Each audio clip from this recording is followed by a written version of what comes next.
그럼 우리가 어떻게 이 미혹된 환경에서 나를 지킬까? 크게 두 가지만 봅시다. 오늘 본문 29절 말씀이에요. 함께 읽어볼까요? 시작.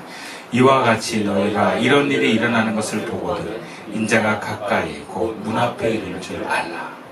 그리고 우리가 미혹을 당하지 않으려면 볼 수 있어야 돼요. 뭘 볼 수 있어야 되냐? 징조를 볼 수 있어야 돼요. 구체적으로 내 마음 밖을 살피면서 주님의 사인을 볼 수 있어야 됩니다. 본문에서 주님은 재앙의 여러 징조들을 말하고 너희들도 이런 일이 일어날 수 있다는 것을 얘기하는데 이거를 보거든 인자가 문 앞에 가까이 온 줄 알라라고 해요. 이걸 보거든.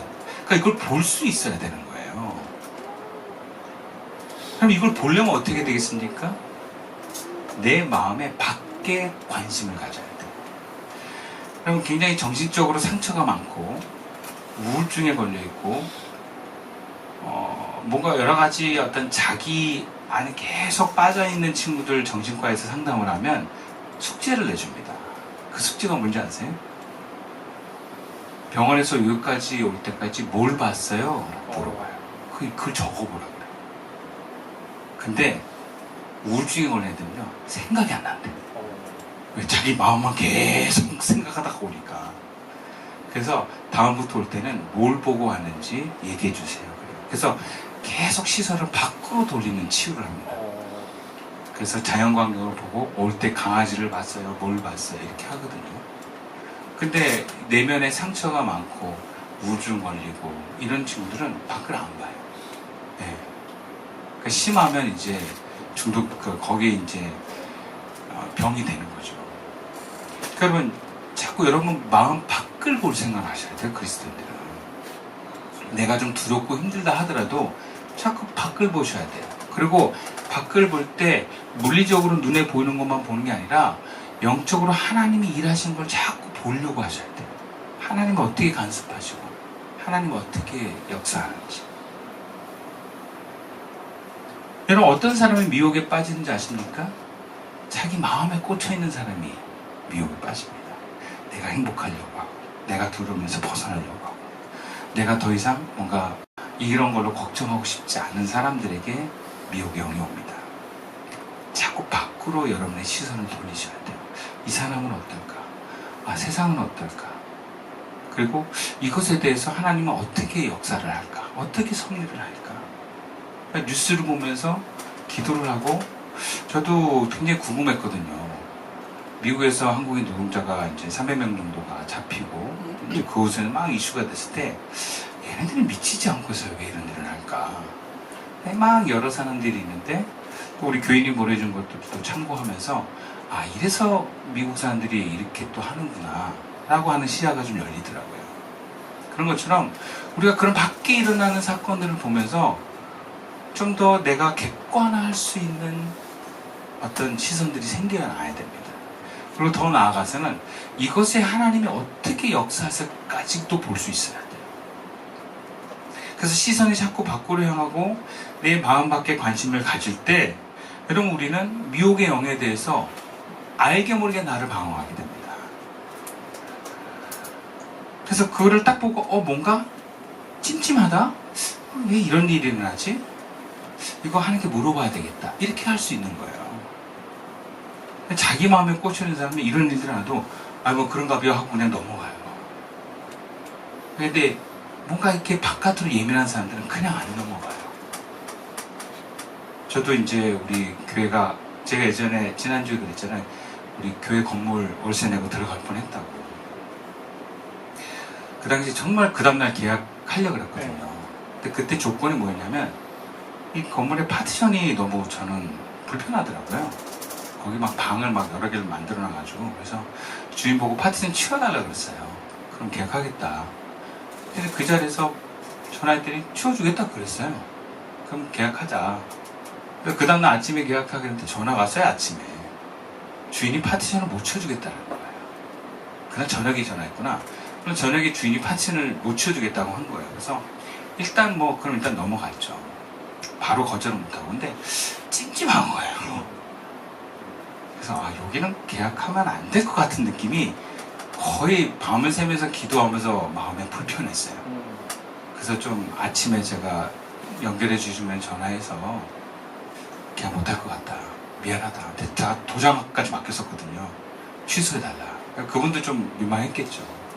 근데 그 건물주와의 그런 행동에, 바뀐 행동을 제가 그냥 넘어갈 수 없겠더라고요. 계속 마음에 걸려서.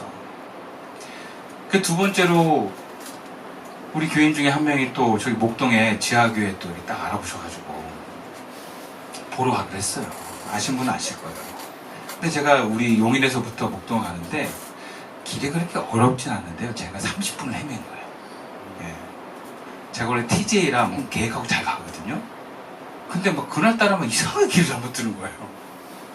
30분 늦게 도착한 거야.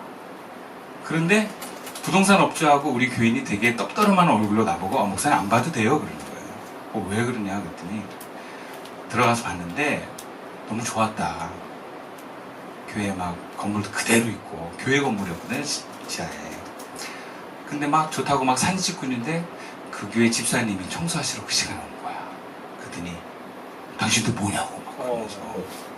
그래서 여기 목사님이 이거 내놨다고 했더니 뭘 내놓냐고 막 그러면서 뭐 그럴 리가 없다고 막 그래가지고 그 부동산 업자가 다시 전화했더니 목사님이 성도 몰래 내놓은 거예요. 그래가지고 그 자리에서 안 될 것 같다 하고 취소를 하신 거야, 그분이.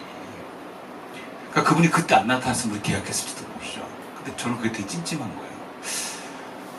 그래서 처음에는 여기가 아닌 것보다 해서 취소했는데 두 번째로 그렇게 딱 걸리니까 이거 아니다 싶어가지고 더 이상 알아보지 않고 제가 계속 기도한 거예요. 그래서 결론을 아예 우리가 건물 안 들어가기로 한 거죠.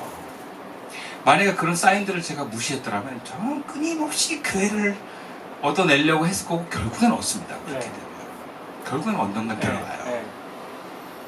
그러니까 하나님의 징조를 우리가 무시하면 뭐가 하나님 더 강력하고를 막는 게 아니에요.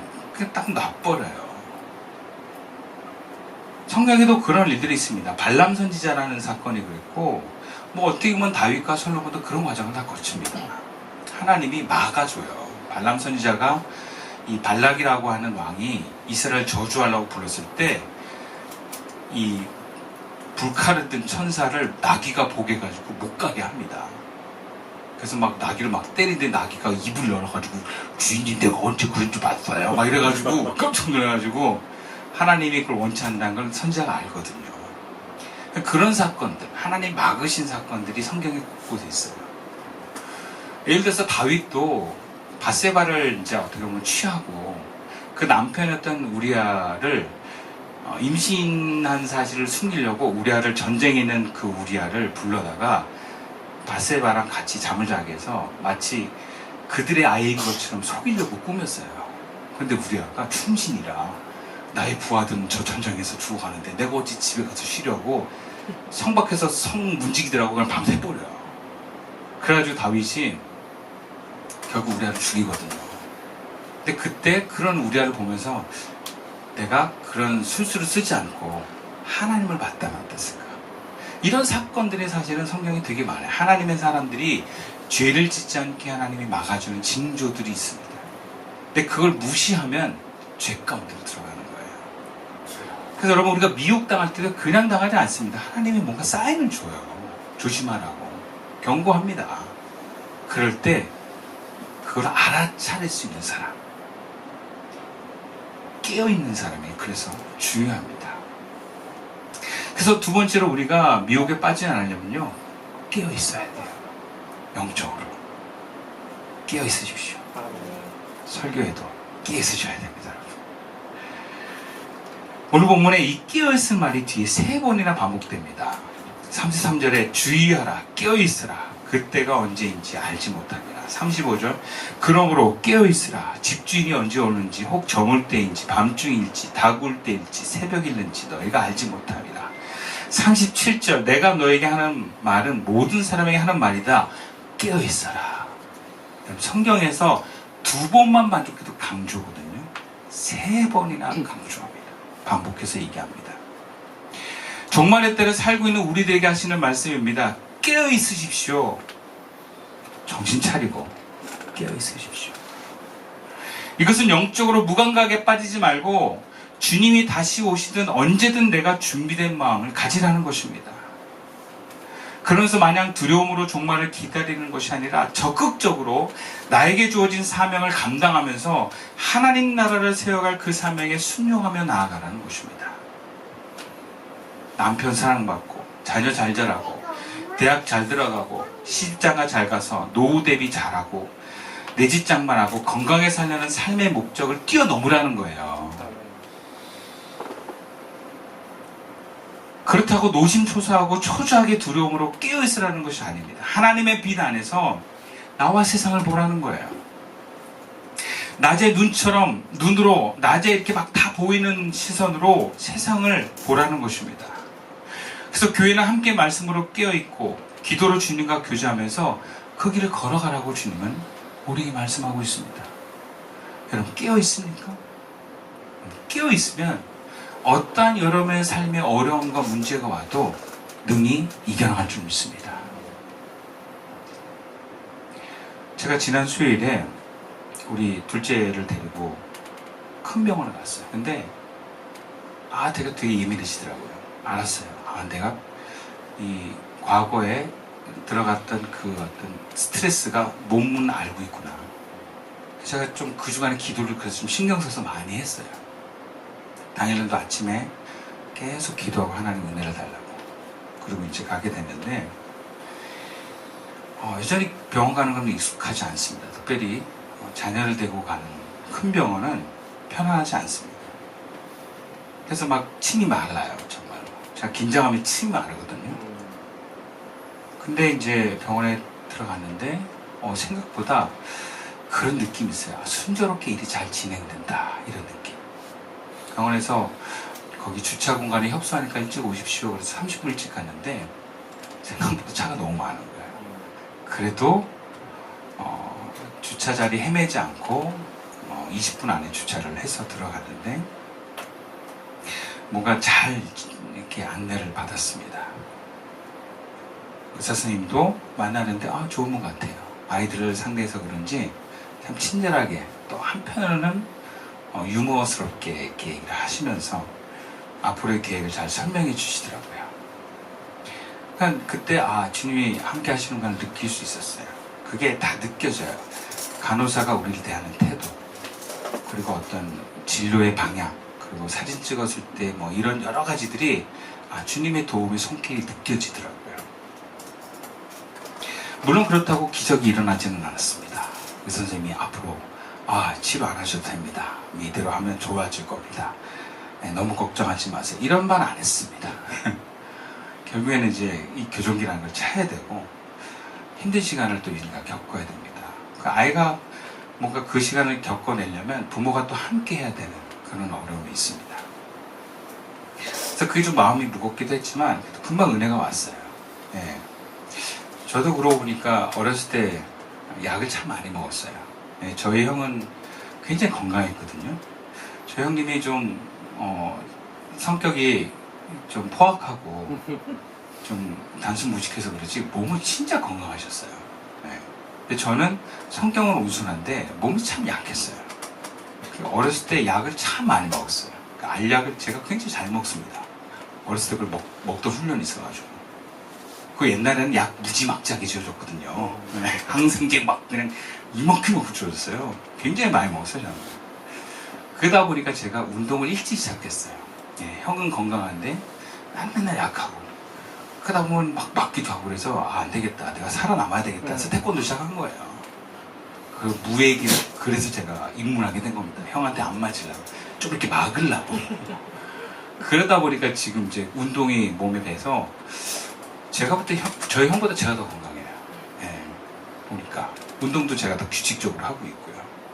그런 저를 생각하니까 우리 아이도 좀 뭐 힘들지만 지금 어렸을 때 이 습관을 잘 유지하면 그래 건강할 수 있겠다는 마음이 오더라고요. 또 그 필요한 교정기가 생각보다 되게 비쌌어요. 막 그 교정기를 만들어준 사람이 저를 조용히 부르더니 이 정도 가격입니다. 하시겠습니까? 막 이러더라고요. 그래서 제가 6개월을 끊겠습니다. 하시겠는데 그런 마음이 들어서 내가 야 2년 전만 해도 이거 카드 이거 한도 때문에 못했을 텐데 야 지금 이게 되신 게 너무 감사하다. 예. 그래서 오히려 제가 감사했어요.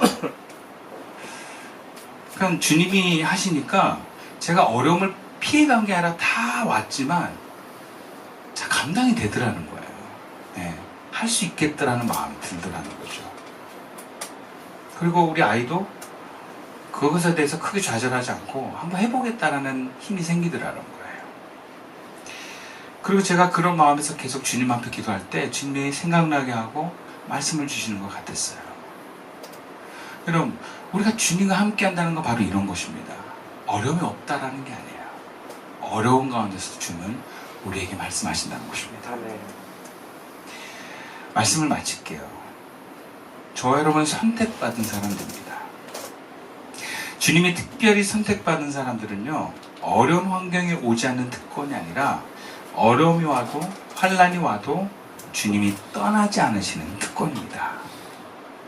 그리고 그렇게 특별히 선택받은 사람에게 주님은 그만한 또 책임을 우리에게 요구하십니다. 근데 그 책임이 너무 소중하고 그것이 하나님 나라를 세워가는 거기 때문에 마귀는 바로 그런 택하심에서 부르심에서 우리를 벗어나게 하려고 미혹합니다.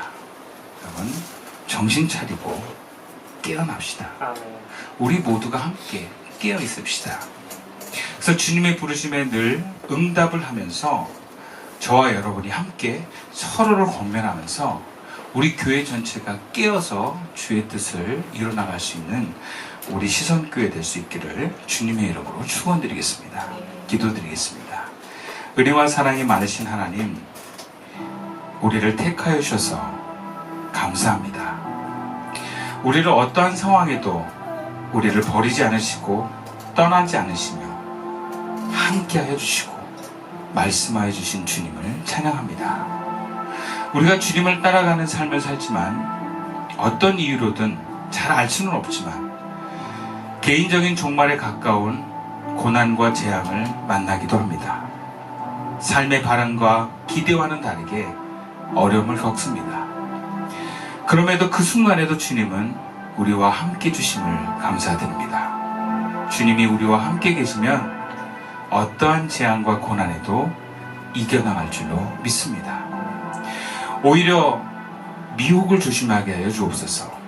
우리의 영적인 감동이 묻어지지 않게 하시고 내 시선이 내 마음으로만 향해 있지 않게 하시고 주님이 우리에게 보여주시고 알게 하시는 사인들을 놓치지 않게 하여 주옵소서.